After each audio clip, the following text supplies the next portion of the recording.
पुण्यातील कचरा वेचक अंजू माने यांना 10 लाख रुपयांपेक्षा जास्त रक्कम सापडली आणि ही सापडलेली रक्कम त्यांनी ज्या व्यक्तीची होती त्यांना परत सुद्धा केली आणि अंजू माने या चर्चेमध्ये आल्या।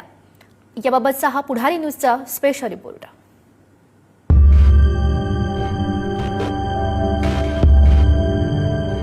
या आहेत अंजुताई माने।